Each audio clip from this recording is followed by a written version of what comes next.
Alright, so since the Blu-ray updates have been slowing down lately, I figured I need to do something else to keep people entertained on this channel during the week because reviews mostly come on the weekend. So I was thinking about it and I realized that something premiered tonight, which you probably know what I'm talking about because of the title. Arrow premiered tonight. I wanted to talk about it. I was fairly excited for the show, so that's how I got to making this video. Alright, so Arrow follows the story of the Green Arrow character from DC Comics. This show is kind of like Smallville, but it's not. It's on the same network and it's based on a DC character, but it's not really like him going through high school and how he got his powers and things like that. Arrow was a show that when they originally announced it, I was like, yeah, what's this, gonna be like the Wonder Woman show too, or they're gonna cancel it before it even starts?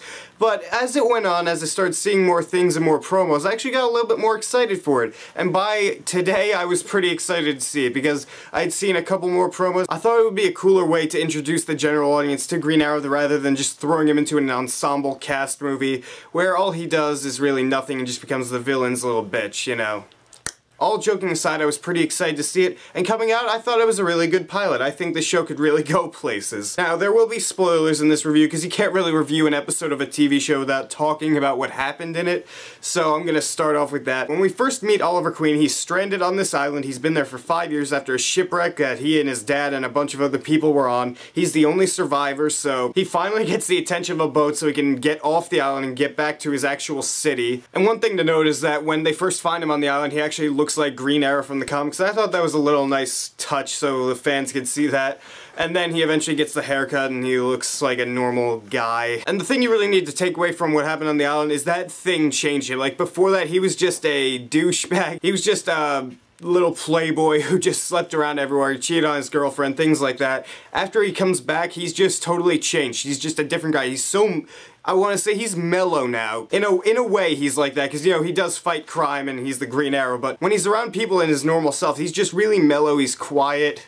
He's very reserved, it seems. So that really makes me want to know what happened on the island. I hope they show a little more tidbits of that throughout the season. Then as we go through the episode, he starts learning what's happened to his city since he was gone. It's awful now, it's really corrupt. There's a lot of people he needs to take down. He has this little book of people he's going to take down. So I really want to see all of those people on the list. I want to see all these little adventures he goes on to stop these guys who are just corrupt assholes. Now that could turn episodic in a way, but I hope that it starts leading to bigger storylines eventually. You have to introduce the character himself, so you have to give him a small guy just to take on, and that's what he did here. He just killed a couple henchmen so you could really learn what he does and how he operates, and that's what I really wanted to see out of this episode. He goes to his dad's old abandoned factory to train, and that's really cool. Wait, one more thing about the things that change him on the island I really loved is the fact that he can just move with the environment. He uses everything in the environment to his advantage just to get around anywhere he needs to go. He can find ways to jump from great heights and get down onto the ground unscathed, things like that. It's really cool to watch, especially during the action scenes. One thing I will say about the action scenes though is they were a little bit choppy to me.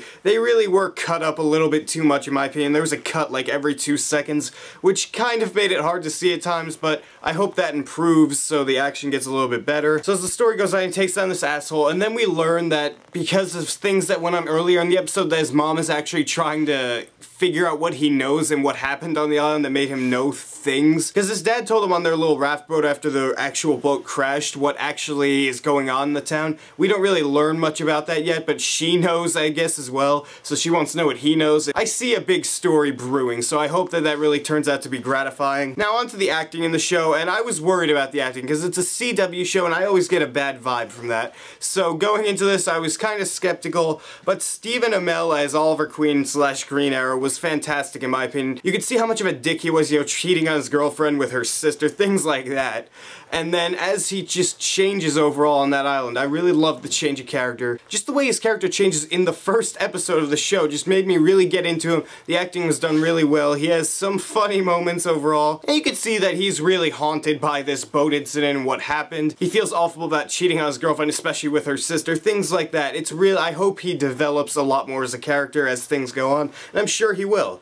Then you have Katie Cassidy as his old girlfriend, Laurel Lance. Yeah, Laurel Lance. And Katie Cassidy, to me, is just, she was never the greatest of actresses. In the Nightmare on Elm Street remake, she was, you know, eh. And here I think she's pretty good. She only has a couple scenes in the first episode, so we have to see more of her to see if I'll actually like her in the show. But so far, I think she's doing fine. She has that sort of anger towards Oliver Queen down, and I really enjoyed that part of it, like their conversations about what actually happened. Then you have Katie Cassidy's dad, who is a detective who is assigned to go after Arrow, of course. Again, I could see all these things brewing in my head, and the acting for that guy is really good too. He does it very well.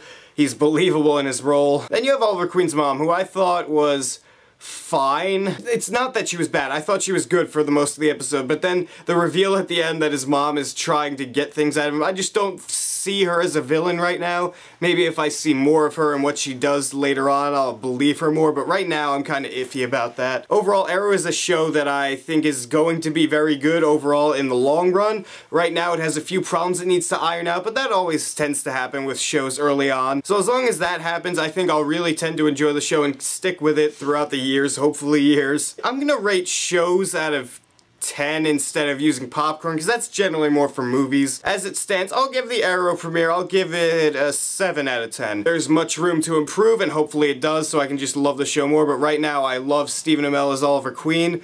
I think the style of the show is really cool. I think the action needs work. Most of the acting is really good. I find the story interesting, so I just really hope that this show doesn't start falling on its face in the next few episodes. So if you guys have seen Arrow, I hope you have, because if you've listened to me blither on for about what seems like 20 minutes talking to the camera, I hope you've seen it. If you haven't, I still highly suggest you check it out, even though I kind of spoiled most of it. Go ahead and leave a comment down there and tell me what you think.